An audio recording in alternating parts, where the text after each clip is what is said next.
The men of the lake town Esgaroth were mostly indoors, but a few were walking on the quays watching the stars shine out from the smooth patches of the lake as they opened in the sky. From their town, the lonely mountain was mostly screened by the low hills at the far end of the lake, through a gap in which the running river came down from the north. Only its high peak could they see in clear weather. Now it was lost and gone, blotted in the dark. Suddenly it flickered back to view. A brief glow touched it and faded. "Look," said one. "The lights again. Last night the watchmen saw them start and fade from midnight until dawn. Something is happening up there. Perhaps the king under the mountain is forging gold." "Which king?" said a grim voice. "As like as not it is the dragon." "Oh, you were always foreboding gloomy things," said the others. "Think of something cheerful." Suddenly a great light appeared in the low place in the hills, and the northern end of the lake turned golden. "The king beneath the mountain," they shouted. "His wealth is like the sun. The river is running gold from the mountain." There was tremendous excitement, but the grim-faced fellow ran hot-foot to the master. Bard was his name. "The dragon is coming, or I am a fool," he cried. "Cut the bridges! To arms! To arms!" The warning trumpets were sounded. The cheering stopped, and joy was turned to dread. So it was that the dragon did not find them quite unprepared. Now they could see him as a spark of fire rushing towards them and growing even huger and more bright. Every vessel in the town was filled with water. Every warrior was armed. Every arrow and dart was ready, and the bridge to the land was thrown down and destroyed before the roar of Smaug's terrible approach, and the lake rippled red as fire beneath the awful beating of his wings.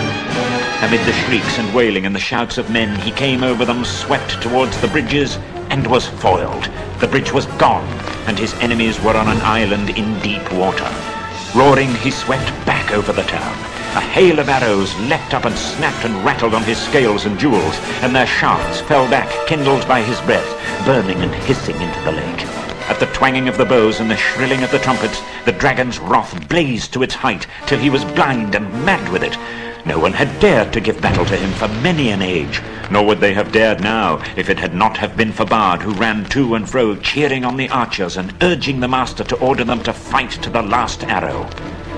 Back swirled the dragon. A sweep of his tail, and the roof of the great house crumbled and smashed down. Flames unquenchable sprang high into the night. Another swoop, and another house, and then another sprang afire and fell, and still no arrow hindered Smaug or hurt him more than a fly from the marshes. Weapons were flung down. There was mourning and weeping, where but a little time ago the old songs of mirth to come had been sung about the dwarves. Now men cursed their names. The master himself was turning to his great gilded boat, hoping to row away in the confusion and save himself. Soon all the town would be deserted and burned down to the surface of the lake. That was the dragon's hope. They could all get into boats for all he cared. Let them try to get their land and he would be ready. He was enjoying the sport of town baiting more than he had enjoyed anything for years. But there was still a company of archers that held their ground among the burning houses. Their captain was Bard, grim-voiced and grim-faced. He was a descendant in the long line of Girion, Lord of Dale, whose wife and child had escaped down the running river from the ruin long ago. Now he shot with a great yew bow, till all his arrows but one were spent. He bent his bow for the last time. Suddenly, out of the dark, something fluttered to his shoulder. He started, but it was only an old thrush. Unafraid, it perched by his ear, and it brought him news. "Wait. Wait. The moon is rising. Look for the hollow of the left breast as he flies and turns above you." Then Bard drew his bowstring to his ear. The dragon was circling back, flying low, and as he came, the moon rose above the eastern shore and silvered his great wings.